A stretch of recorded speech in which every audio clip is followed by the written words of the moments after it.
Hello everyone, Ember here and welcome back to a new video. In this one I'm going to be taking a look at another budget deck which I honestly think could be one of the best ways to counter Charizard in the format right now. So basically, as I'm sure you're all aware, Charizard is really popular. It's quickly becoming the most played deck on TCG Live I think right now. So if you're a bit sick of seeing it and you want a cheap and easy counter deck that's pretty easy to play honestly, then Tapu Bulu has you covered. So Tapu Bulu actually came around in the set battle styles along with Cherrim, and honestly that was a pretty fun deck. It wasn't anything too serious or competitive, but it was pretty fun and it honestly got me a lot of wins at the time, so I'm glad that it's basically come back into prominence. But basically Tapu Bulu was sort of outclassed by another Pokemon, Snorlax from Lost Origin, that does do 180 damage for 3 Colorless Energy, which is basically what Tapu Bulu does, but Tapu Bulu hits Charizard for weakness, so that's like the key difference here. So Tapu Bulu for 2 grass and a colorless does 80 damage, and you may discard all energy from this Pokemon. If you do, this attack does 80 more damage. So you do actually do 160, which for weakness is pretty good because it means you'll be hitting for 320, but unfortunately that's obviously 10 short on a Charizard EX, so we do have to combo this with Vitality Band.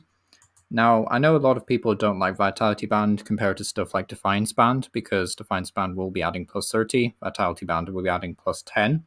But the reason why I went with Vitality Band in the end is basically because Defiance Band is only going to be working when you're behind on prizes, whereas Vitality Band will work all of the time. And if you want to get those early KOs on Charizards in the early game, then Vitality Band just makes a lot of sense.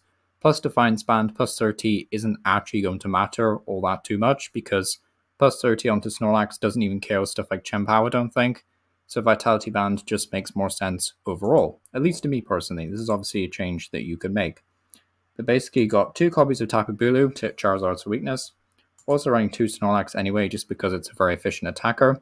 Unfortunately Snorlax does put itself to sleep with its attack, which admittedly is a bit annoying. So I am running 2 copies of Switch just to get out the active spot if we really need to in a pinch. But I am also running 2 copies of Therapeutic Energy, which says this Pokemon this card is attached to recovers from being asleep, confused, or paralyzed, and can't be affected by those special conditions. So basically, your Snorlax can't put itself to sleep. Basically, that's what Therapeutic Energy is here in the deck for. As for the Pokemon, I am using the Bibarel engine, not the Curler engine, just because I think Bibarel makes more sense with drawing more cards, because we do need to see, of course, a lot of grass energy throughout the game.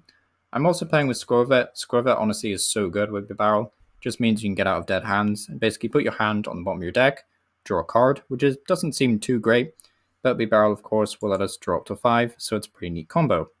Also playing 1 copy of Manaphy because our Pokemon are kind of fragile, and spread attackers like Radiant Greninja, funny enough, in Lost Zone, and Chien-Pao is still a really popular option, so definitely need that in here. Also, of course, running Cherrim just to power up our Pokemon with as many grass energy as we like, and that's about it for Pokemon, to be honest. As for the trainers, there's nothing too crazy here. You've probably seen a lot of lists kind of like these before. I guess some noteworthy inclusions are the 2 copies of Vitality Band. Not running any superior energy retrieval actually. I think energy retrieval itself is good enough, plus discarding too many resources can be a bit of a pain. Also running 1 copy of Bravery Charm. You could run more of these if you really wanted to, but I don't think it's super worth it because your Pokemon aren't that tanky anyway. And then for stadium choice, I went with 3 copies of Artazon to get maximum consistency, because it's basically just a nest ball every turn. So yeah, that's about it for the list. Let me know what you think about Tapu Bulu if you'd like to see some gameplay or anything. But yeah, it's been Ember Power, and thank you for watching.